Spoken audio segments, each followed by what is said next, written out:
오늘 다시 한번 우리 옆에 있는 분들과 이렇게 권면하며 축복하며 인사했으면 좋겠습니다. 행복의 길을 선택합시다. 올 한 해 수많은 선택이 우리들 앞에 놓여져 있을 텐데 복받는 길, 생명의 길, 하나님께서 주시는 행복을 선택하여서 누리는 한 해가 되길 원합니다. 백범 김구 선생님이 쓴 백범 일지에 보면 그 백범 선생의 어렸을 때 가졌던 꿈에 대하여서 기록한 내용이 있습니다. 당시에 출세를 하려고 하면은 과거에 급제하여야 하였는데, 그래서 그가 과거에 급제하기 위하여서 오랫동안 바로 이것을 준비합니다. 몇 번 시험에 떨어진 적도 있고 또 그 속에서 부조리한 모습들도 깨닫게 되어지고, 나중에는 나라가 혼란하여지니까 이 과거 제도 자체가 제대로 시행되지 않게 되었던 겁니다. 열심히 준비했는데 그 시험이 없어져 버리고 치러지지 않게 되었던 거죠. 낙심하여서 이제 내가 무엇을 하며 먹고 살아야 하나 고민하다가 자기 친척 중에 관상장이가 있었는데, 그가 그렇게 돈 걱정 없이 넉넉하게 사는 것들을 보며 관상장이가 되어야겠다, 그렇게 꿈을 품게 되었다라고 하죠. 그래서 세상에 관상에 대한 책들을 다 모아서 공부를 하게 되어졌는데, 이것을 공부하다 보니까 자기 관상에 대하여서 알게 된 겁니다. 자기 관상을 보니까 천하에 불길하고 흉하고 망할 관상을 가지고 있었던 겁니다. 무얼 해도 안 되고, 또 그래서 오래 살 수도 없는 상이었고 천하에 역적으로 살 수밖에 없는 상이더라. 내가 이런 관상을 가지고 다른 사람에게 행운을 빌어주고 다른 사람의 관상을 어떻게 도와줄 수 있겠는가. 더 절망감이 찾아와서 그 길을 포기하게 되어졌는데, 그 관상책의 마지막에 있었던 말이 그 마음을 움직였다라고 하지요. 관상보다 중요한 것이 신상이고 신상보다 중요한 것이 심상이라. 생겨난 모습, 그것보다 중요한 게 그가 자기 몸으로 열심히 일하고 수고하고 사는 것, 그게 그 운명을 이길 수 있는 길이 되어지고, 자기 몸보다 환경보다 중요한 것이 자기 마음으로 무엇을 품었느냐, 이게 보다 중요하다. 그 마음의 결단과 선택이 그의 미래를 바꿀 수 있다라고 하는 그 문구를 보게 되었던 겁니다. 그래서 그가 이 말을 붙들기로 하였던 거죠. 흉한 상이고 관상이 좋지 못하지만 이제 내가 새 마음을 품고 운명을 개척하는 자가 되리라. 이전까지는 나 자신을 위하여서, 그래서 밥 먹고 사는 길을 찾았다고 하면 단지 나만 사는 길이 아니라 나라와 민족을 살리는 그런 삶을 살아야겠다. 나의 운명에 기대어서 좌절하는 자가 아니라 이제 하나님을 믿고 하나님을 의지하는 그런 삶을 살아야겠다. 그래서 그가 새로운 삶을 살기로 결단하게 되었던 계기가 되었다라고 하는 겁니다. 오늘도 우리는 수많은 선택 가운데 살아가고 있지 않습니까? 마음으로 그가 무엇을 선택하였느냐에 따라서 그의 미래가 결정된다고 이야기합니다. 과거에 순간의 선택이 10년을 좌우합니다 라고 하는 광고도 있었는데, 10년을 좌우하는 게 아니라 어떤 선택은 그의 영혼을 좌우하게 되더라라고 하는 겁니다. 그가 어느 길을 선택하느냐에 따라서 그의 미래가 전혀 달라지게 되는 것 아닙니까? 아브라함 링컨은 행복에 대하여서 이야기하면서 사람들은 자기가 선택한 만큼의 행복을 누리며 산다라고 했습니다. 행복도 나의 선택 여하에 달려있다라고 하는 겁니다. 복된 길이 있고 행복을 누리며 살 수 있는 것들이 충분한 여건과 환경이 갖추어져 있는데 누리지 못하는 사람들이 있고 또 그것을 누리며 사는 사람들이 있더라라고 합니다. 창세기에 보면 계속 반복되어져 있는 말이 복에 대한 이야기입니다. 하나님께서 인간을 지으시고 또 복된 삶을 살도록 초청하셨습니다. 축복하여 주셨습니다. 생육하고 번성하여 땅에 충만하라, 땅에 있는 모든 것을 다스리라, 이 놀라운 축복을 부어주시지 않았습니까? 그런데 세상의 것들을 다스리며 사는 것들이 아니라 세상에 매여서 하나님이 만든 피조물 다스리라고 하는 그것들을 두려워하고 그것에 매여서 살아가는 인생이 얼마나 많이 있느냐. 이걸 행복이라고 하는 것도 결국 우리의 선택 여하에 따라서 나누어지고 갈라지게 된다라고 하는 거죠.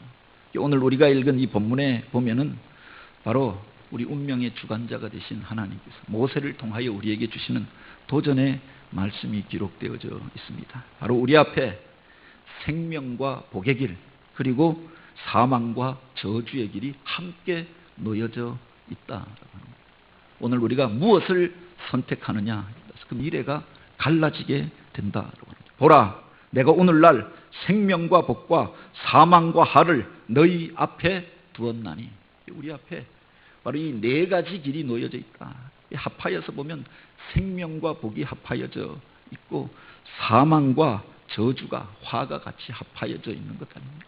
오늘 우리는 바로 어떤 길을 선택하고 어떤 길로 가고 있습니까? 내가 오늘날 천지를 불러서 너희에게 증거로 삼노라. 내가 사망과 생명 또 복과 저주를 너희 앞에 두었은즉. 우리 앞에 두 가지 길이 놓여져 있음을 말씀하고 있죠. 창세기에 보면 수많은 사람들의 이야기가 기록되어져 있습니다. 결국은 두 개의 길이 우리 앞에 놓여져 있음을 말하여 주고 있는 것 아닙니까? 아담이 하나님이 약속하신 복의 자리를 떠나서 에덴의 기쁨을 잃어버리고 세상의 길로 내려오게 되어졌습니다. 사망이 찾아오고 또 그 속에서 공고하고 아픈 일들을 겪으며 살 수밖에 없었던 상황이 있었습니다. 그럼에도 불구하고 그 자손들에게 너희 앞에 이 두 가지 길이 있다라고 말씀하십니다. 가인이 걸어갔던 길이 있고 바로 아벨을 통하여서 그를 이어 하나님의 복을 누렸던 셋의 길이 있음을 이야기하고 있죠. 창세기에 보면 가인의 계보가 기록되어져 있고 셋의 계보가 기록되어져 있습니다. 하나님을 섬기고 예배하고 그리고 하나님을 경외함으로 살았던 사람들이 살아갔던 또 길이 있고 그들이 누렸던 복을 기록하고 있습니다. 세상 바라보고 자기 형제들을 향하여 미워하고 질투하고 싸우며 세상의 방법으로 성공을 얻으려고 하였던 사람들이 걸어갔던 길이 있었다라고 하는 겁니다. 아브라함과 롯이 같이 갈대아 우르를 떠나서 가나안 땅까지 이르게 되어집니다. 우여곡절 끝에 다시금 가나안 땅 입구 그 베델에 이르게 되어졌을 때 그들 앞에 그 땅은 너무 좁아 보였고 그래서 그들이 서로 갈라서게 되었던 것 아닙니까? 먼저 선택권을 가졌던 롯은 눈에 보기에 좋은 땅, 요단 동편에 기름진 땅, 물이 많고 초장이 우거져 있고 화려한 도시가 있는 그 요단 동편 땅을 향하여 내려갑니다. 내려가고 내려가다가 결국 그가 소돔 성까지 들어가게 되어졌다. 멸망의 도성까지 들어가게 된 이야기를 기록하고 있지요. 반면에 아브라함은 그 서쪽에 거친 땅이지만 메마른 땅이지만 하나님이 약속하신 땅, 말씀하신 땅, 그 땅을 지키고 하나님이 주신 복을 누리게 됩니다. 이것이 두 사람의 운명의 갈림길이 되어졌다고 합니다. 한 사람은 믿음의 조상이 되어지고 축복받고 번성하여서 복된 가문과 복된 민족이 그를 통해서 일어나게 된 계기가 되어졌지만 다른 한 사람은 멸망의 도성으로 들어가서 가지고 있었던 모든 것들을 잃어버리고 그 가정이 깨어지고 비참한 모습으로 그가 그곳에서 바로 쫓겨나오게 되어졌던 것 아닙니까? 그 운명의 갈림길이 그들 앞에 있었다고 합니다. 오늘 우리가 그 자리에 서게 된다고 하면 어느 길을 선택하시겠습니까? 같은 배에서 태어났지만 이 두 아들 같은 날 같은 시에 같은 운명을 지고 태어난 것처럼 보여집니다. 그런데 야곱과 에서의 길이 갈라지게 되었던 것 아닙니까? 야곱은 차자이지만 하나님의 말씀과 그 약속하신 복을 사모하였고 그래서 그런 꿈을 꾸고 하나님 앞에 의지하고 하나님 앞에 간구하고 기도하던 사람입니다. 에서는 세상의 방법으로 눈에 보기에 좋은 것들, 당장에 먹고 마시는 것들을 쫓아 살던 사람이 아닙니까? 그들의 운명이 갈라지게 된 이야기를 기록하고 있지요. 오늘 우리 앞에 이 두 가지 길이 놓여져 있다. 가나안 땅이 바라다 보이는 그 느보산 비스가산 언덕에서 모세가 이스라엘 백성들을 향하여서 바로 이 말씀을 선포하고 있는 겁니다. 너희가 이제 잠시 후에 이제 가나안 땅에 들어가게 될 터인데 너희 앞에 두 가지 길이 있음을 알라. 너희 앞에 생명의 길이 있고 사망의 길이 있고 행복을 누리며 사는 길이 있고 그 모든 것들을 잃어버리고 멸망할 수 있는 길이 있다. 너희 선택 여하에 따라서 너희 인생의 운명이 갈라지게 될 것을 알라. 이 말씀을 하고 있는 거죠.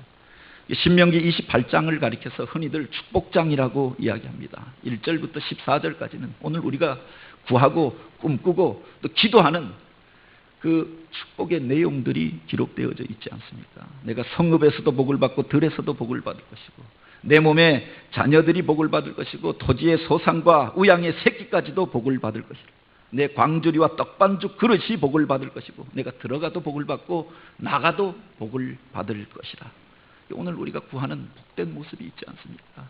집에 있으나 밖에 있으나 우리가 만지고 손대고 또 행하는 일들마다 잘되고 형통하고 번성하고 그래서 행복을 누리면서 사는 삶을 꿈꾸지 않습니까? 너희 대적들이 한 길로 왔다가 7길로 도망가게 될 것이고 하나님께서 너와 함께 하심에 하는 일마다 잘 될 것이고 구워줄지라도 꿇어 다니지 아니할 것이고 머리가 될지언정 꼬리가 되지 아니할 것이고 위에 있을지언정 아래 거하지 아니할 것이다. 하나님께서 그렇게 우리에게 약속하여 주신 아름다운 복이 기록되어져 있고 우리가 그렇게 살기를 원하고 내 자녀들이 그렇게 살기를 원하는 것 아닙니까? 그런데 이것만 기록되어져 있는 것이 아니라 신명기 28장 이어지는 말씀에 보면 15절부터는 전혀 상반되는 내용이 같이 기록되어져 있는 겁니다. 사람들이 앞에 구절만 읽고 뒤에 구절들은 건너뛰고 가는 것 아닙니까? 너에게 저주가 임하여 내 성읍에서도 저주를 받고 들에서도 저주를 받을 것이요 내 광주리와 떡반죽 그릇이 저주를 받을 것이요 내 몸의 소생과 내 토지의 소산과 내 소와 양의 새끼가 저주를 받을 것이며 내가 들어가도 저주를 받고 나가도 저주를 받게 될 것이라. 전혀 상반되는 인생이 있음을 이야기합니다. 하늘의 문을 닫아서 하늘에서 비가 내리지 않게 될 것이고 너희가 수고하여도 그 열매를 먹지 못하게 될 것이고 너희 대적들이 와서 너희를 사로잡아 가게 될 것이고 하는 일마다 패하게 될 것이고 묶이게 될 것이고 갇히게 될 것이다. 공고한 삶에 대하여서 같이 이야기하고 있다. 원하고 바라기는 하나님께서 약속하신 이 복된 인생을 살아가는 한 해가 되기를 원합니다. 마태복음 8장에 보면 팔복에 대하여서 기록하고 있는데 이 말씀을 동일하게 기록하고 있는 누가복음 6장에 보면은 이것을 사복과 사화로 나누어서 이야기를 합니다. 4가지 복이 있고 4가지 화가 있다라고 하는 겁니다. 너희 가난한 사람은 복이 있도다. 너희가 하나님 나라의 주인이 될 것이다. 너희 줄인 자는 복이 있도다. 너희가 배부름을 얻게 될 것이다. 너희 우는 자들은 복이 있나니 너희가 웃게 될 것이다. 의를 위하여 고난당하는 자들은 복이 있나니 너희가 기뻐하고 즐거워하라. 오히려 축복하시면서 세상 가운데서 잠시 잠깐 어려움 당하나 의를 위하여서 고난당하는 자들 사모함으로 줄이고 목마른 심령으로 주님 앞에 나온 이들이 얻게 될 복에 대하여서 이야기합니다. 그런데 이어지는 구절에 보면 화가 있을진저라고 하는 말이 이어지잖아요. 너희 부요한 자여 너희가 부요함을 자랑하나 너희가 가난하게 될 것이고 지금 배부른 자여 너희가 그 줄인 모습으로 거하게 될 것이고 지금 웃고 있는 자들이여 너희가 울게 될 것이요 사람들에게 칭찬받는 너희여 너희에게 화가 있을 것이라. 세상 가운데서 사람들 가운데 인기 없고 그렇게 잠시 잠깐 우리가 육체적인 쾌락으로 인하여서 웃고 즐기는 그 사람들에게 임할 재앙에 대하여서 세상의 물질로 인하여 배부르고 그것을 얻고 자랑하는 이들이 겪게 되어질 저주에 대하여서 같이 기록하고 있다라고 합니다. 이 2가지 길이 우리 앞에 같이 놓여 있다라고 합니다. 복받는 길이 있고 재앙을 당할 수 있는 길이 있다라고 하는 거죠. 마태복음 7장에 보면은 우리 인생의 2가지 길에 대하여서 이야기합니다. 너희는 좁은 길로 가라. 멸망으로 인도하는 문은 크고 그 길이 넓고 그리로 들어가는 자는 많지만 생명으로 인도하는 문은 좁고 길이 협착하여 찾는 이가 적음이라. 넓은 길이 있고 좁은 길이 있고 가기 편한 길이 있고 가기에 힘든 길이 있지만 너희는 힘들더라도 어렵더라도 생명을 얻는 길, 주님을 의지하는 그 길로 가라. 좁더라도 그 길로 가야 한다. 오늘 우리를 도전하시는 주님의 말씀이 기록되어져 있죠. 원하고 바라기는 올 한 해 우리가 인생의 길들을 걸어갈 때 수많은 선택의 자리 가운데 놓여지게 되어졌을 때 힘들고 어렵더라도 복받는 길, 영원히 사는 길, 주님이 기뻐하시는 그 길을 선택하게 되길 원합니다. 무엇이 복받는 길이고 무엇이 영원히 사는 길인가? 오늘 본문에 보면 모세는 이렇게 이야기합니다. 내가 오늘날 너희를 명하여 내 하나님 여호와를 사랑하고 그 모든 길로 행하여 그 명령과 규례와 법도를 지키라 하는 것이라. 그리하면 내가 생존하며 번성할 것이며 내 하나님 여호와께서 내가 가서 얻을 땅에서 내가 복을 주실 것임이니라. 하나님께서 복 주시는 길이 우리 앞에 있음을 말하고 있지요. 내 하나님을 사랑하고 내가 그 말씀과 규례와 법도를 지켜 행하면 내가 살게 될 것이고 내가 번성하게 될 것이고 그 땅에서 내가 하나님이 약속하신 행복을 누리면서 살게 될 것이라. 내 마음대로 사는 게 아니라 내 욕심을 쫓아 세상의 방법을 따라 사는 게 아니라 하나님을 사랑하고 내 운명의 주관자가 되신 그분을 의지하고 살아갈 때 그분께서 우리에게 가르쳐준 그 말씀을 묵상하고 말씀의 원리를 쫓아 살아갈 때 그렇게 오늘 우리가 살게 될 것이고 번성하게 될 것이고 그 행복을 누리게 될 것이라고 했습니다. 올 한 해 내 방법이 아니라 하나님의 방법을 구하고 말씀을 묵상하고 그 길로 걸어감으로 이런 행복을 누리는 한 해가 되길 원합니다. 17절에 보면 반면에 망하고 저주받을 인생에 대하여서 같이 기록하고 있지 않습니까? 그러나 내가 만일 마음을 돌이켜 듣지 아니하고 유혹을 받아서 다른 신들에게 절하고 그를 섬기면 내가 오늘날 너희에게 선언하느니 너희가 반드시 망할 것이라. 너희가 요단에 건너가서 얻을 땅에서 너희 날이 장구하지 못할 것이라. 길지 못할 것이다 라고 하였습니다. 당장에 보여지는 것들을 쫓아서 눈에 보기에 좋은 것들을 쫓아서 유혹을 받아서 엉뚱한 것들을 신으로 섬기고 돈을 신으로 섬기고 명예와 권력을 돈으로 신으로 섬기고 사람을 신으로 섬기고 그 앞에 가서 절하고 그것을 쫓아가다 보면 너희가 반드시 망하게 될 것이라. 아니 그 땅에 얻어가서 잠시 잠깐 땅을 얻을지라도 그 날이 길지 못할 것이다 라고 하였습니다. 오늘 우리가 누구를 쫓아 살아야 하는가? 무엇을 바라보고 살아야 하는가? 어떤 것을 선택해야 하는가? 이것을 우리에게 말씀해 주셨던 것 아닙니까? 올 한 해 하나님을 선택하고 하나님을 가까이 하는 게가 되기를 원합니다. 하나님께서 주셨던 그 말씀을 묵상하고 말씀을 쫓아 사는 한 해가 되기를 원합니다. 하나님께서 오늘 우리에게 맡겨진 그 사명을 붙잡고 그래서 힘들고 어렵더라도 그 길을 걸어가므로 약속의 땅에서 하나님이 주신 복과 은혜를 받아 누린 우리의 삶이 되길 원합니다. 어떤 이들은 그렇게 이야기할 수 있습니다. 내 멋대로 살란다. 내 마음 닿는 대로 내가 가련다. 상관하지 말라. 그렇게 말할 수도 있겠지요. 그런데 이게 나의 문제만이 아니라 나와 관계된 사람들에게도 영향을 끼치게 된다고 합니다. 나는 나 혼자만이 아니잖아요. 나와 관계된 가족들이 있고 내 자녀들이 있고 또 내 사랑하는 이들이 함께 있는 것 아닙니까? 나 한 사람을 통하여서 그도 영향을 받게 될 것을 성경은 같이 이야기하고 있는 거지요. 너와 내 자손이 잘되고 복을 받을 것이라. 바로 이것을 말하고 있는 겁니다. 오늘 우리가 무엇을 선택하느냐 여기에 따라서 수많은 사람들에게 영향을 끼치게 되어져 있는 것 아닙니까? 아담의 잘못된 선택으로 인하여서 그 자손들 모든 인류가 바로 이와 같은 죄와 사망의 자리 가운데 거하게 돼요. 모든 피조물들이 고난의 자리 가운데서 신음하게 되었다라고 했습니다. 한 사람의 잘못된 선택으로 인하여서 죄가 이 땅 가운데 들어오고 죽음이 이 땅 가운데 들어오게 되어졌음을 이야기합니다. 예수 그리스도 한 분의 선택과 결단과 헌신을 통하여서 오늘 우리가 구원함을 얻고 생명의 길이 또한 열려지지 않았습니까? 그래서 로마서 5장 18절에 보면 한 사람의 범죄로 많은 사람이 정죄에 이른 것 같이 한 의로운 행위로 말미암아 많은 사람이 의롭다 하심을 받아 생명에 이르게 되었다라고 하였습니다.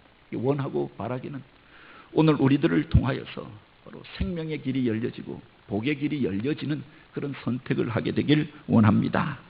미국 사람들 가운데 가장 유명한 두 가문이 있다고 이야기합니다.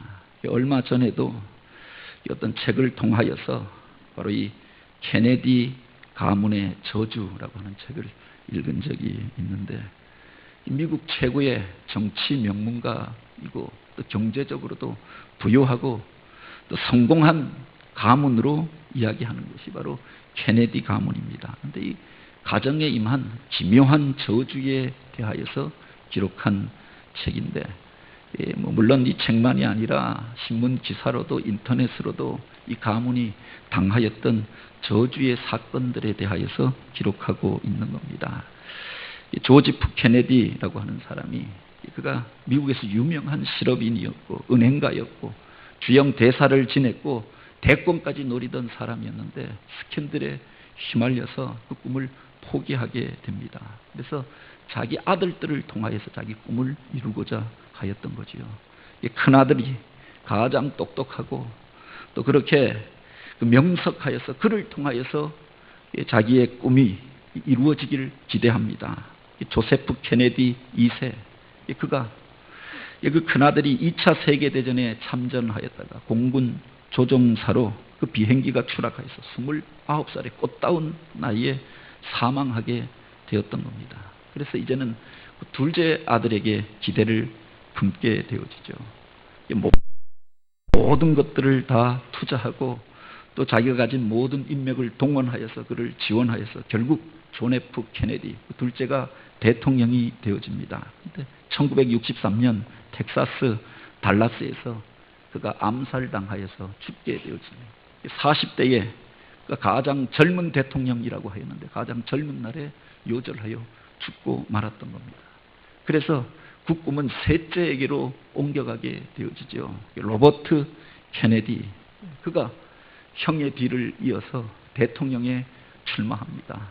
상원의원이 되어지고 승승장구하는 것 같은데 바로 대통령 선거전에서 유세를 하다가 그도 암살되어져서 죽고 말았던 겁니다.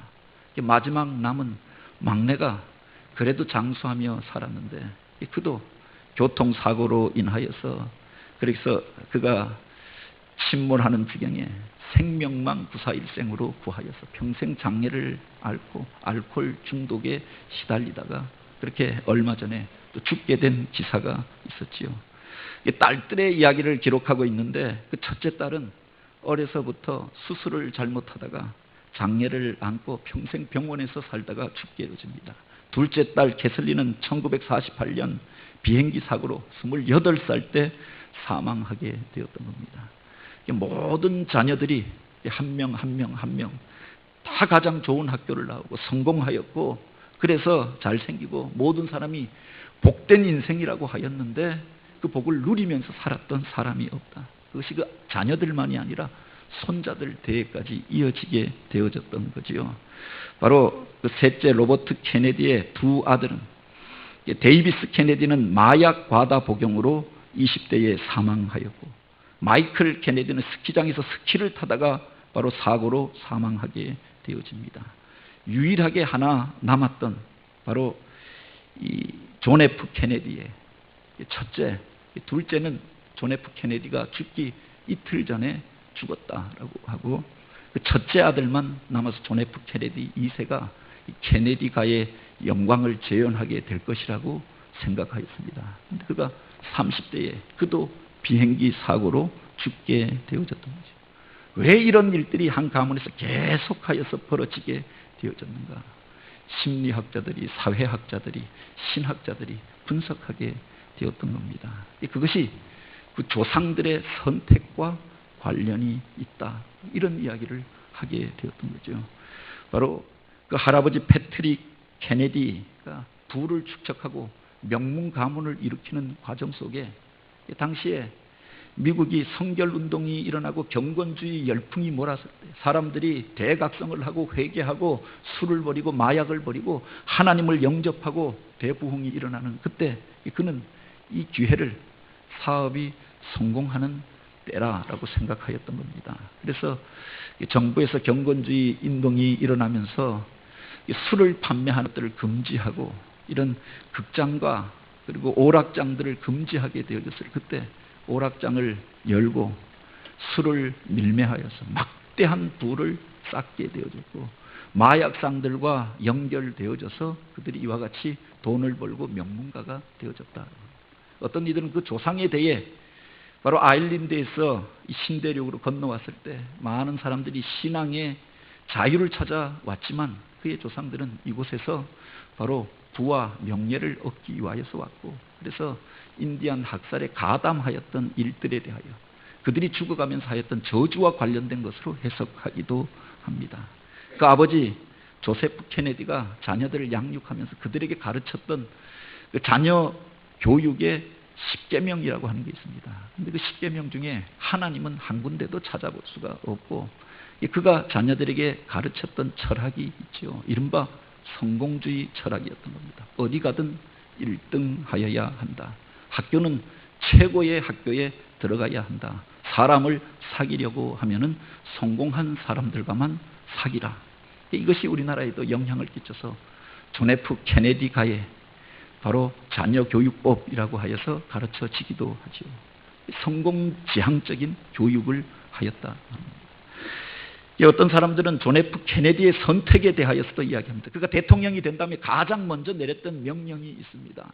바로 각 공립학교에서 그 이전까지는 조회를 할 때 하나님 앞에 기도하고 조회를 시작하였고 아침에 대부분의 학교에서 하나님 앞에 성경을 묵상하고 기도하고 수업을 시작하였는데 대통령이 돼서 이것을 금지시켜 버렸던 것입니다. 기독교인만 있는 것도 아니고 이슬람 교도도 있고 무신론자도 있는데 왜 공립학교에서 이와 같은 것을 가르치는가? 이것을 불법화시키고 기도하는 사람들을 향하여서 벌금을 물리고 교직에서 퇴출하는 이런 일들을 하였다라고 하는 거죠. 하나님을 경외한 것이 아니라 세상의 성공주의 철학을 따라가게 되어졌을 때 세상에서는 성공한 것 같았지만 망하는 길로 가게 되어졌고 많은 것을 얻었지만 누리지 못하게 되었다. 반면에 바로 록펠러라고 하는 사람의 인생에 대하여서 이야기합니다. 그도 미국에서 명문가문이었고 성공한 사람이었지요.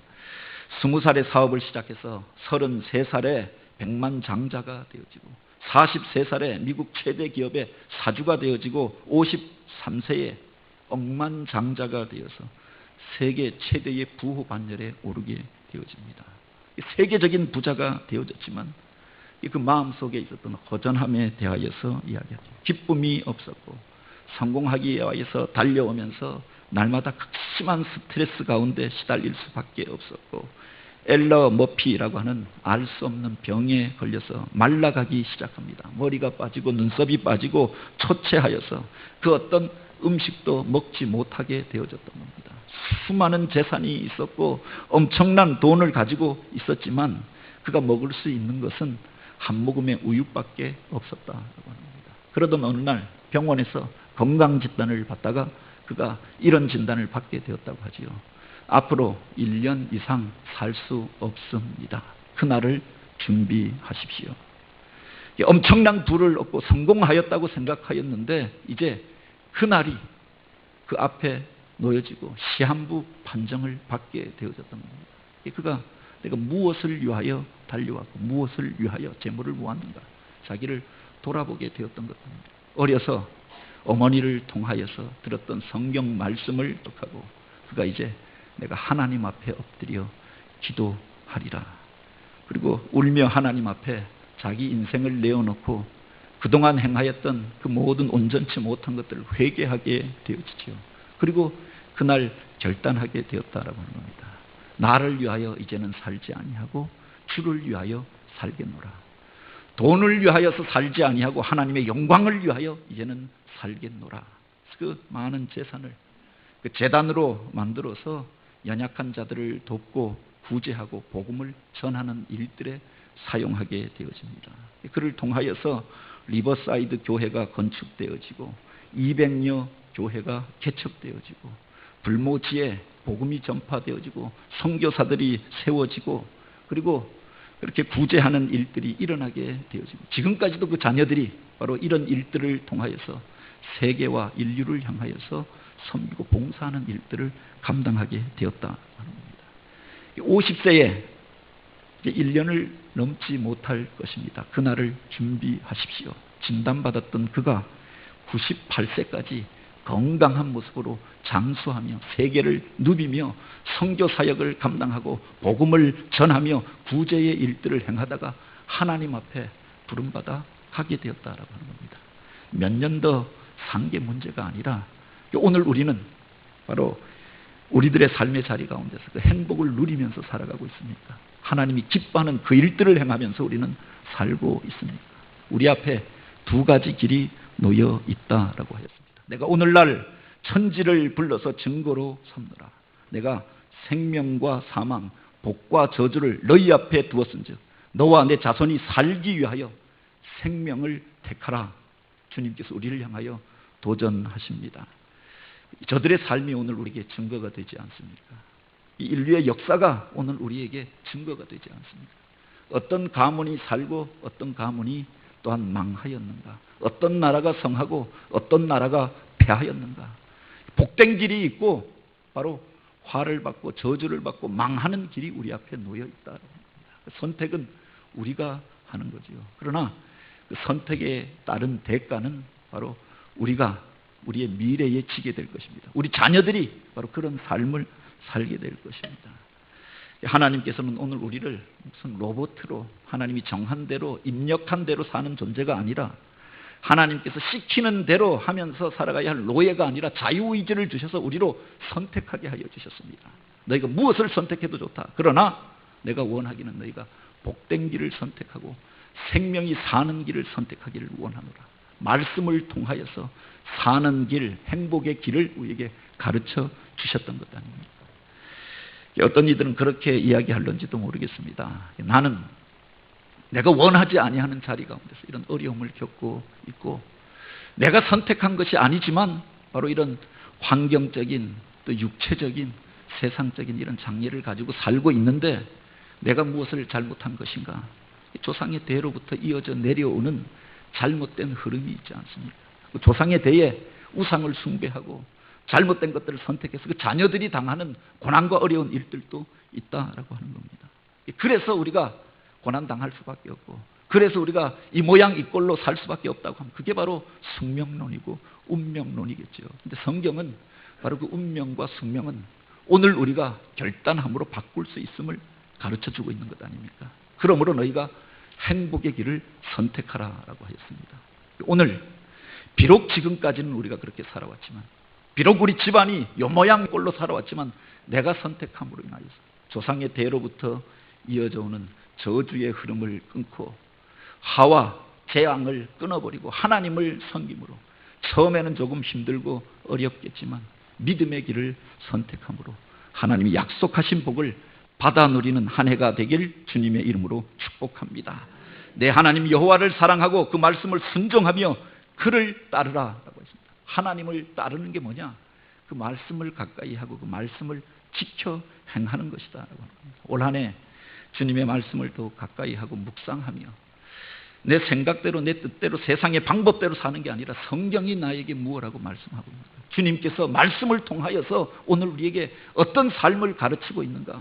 묵상하며 그 말씀을 쫓아 행함으로 하나님이 약속하신 복을 누리게 되기를 원합니다. 내가 오늘날 너를 명하여 내 하나님 여호와를 사랑하고 그 모든 길을 향하며 그 명령과 구례와 법도를 지키라 하는 것이라. 그리하면 내가 생존하고 번성할 것이요 내 하나님 여호와께서 내가 가서 얻을 땅에서 내게 복을 주실 것이니라. 아멘. 이런 복을 받아 누리는 한 해가 되길 주님의 이름으로 축복합니다. 기도드립니다. 오 하나님, 오늘 우리 앞에 수많은 선택과 또 결정의 과정들이 놓여져 있는데 주님이 원하시고 기뻐하시는 일들을 택하고 행하는 저희들 되게 하옵소서. 내 감정과 세상의 방법을 쫓아 사는 자가 아니라 주님의 말씀을 쫓아 살아가 주님께서 기뻐하시는 그 길을 쫓아 행하는 저희들 되게 하옵소서. 너희가 먹든지 마시든지 무엇을 하든지 주의 영광을 위하여 하라고 하였습니다. 주님 앞에 기쁨이 되어지는 그 길을 선택하고 주님께서 보여주신 그 길을 따라 행함으로 하나님이 약속하신 복을 받아 누리는 교회, 그런 가정들 되게 하옵소서. 말씀의 주인 되신 예수님의 이름으로 기도드립니다.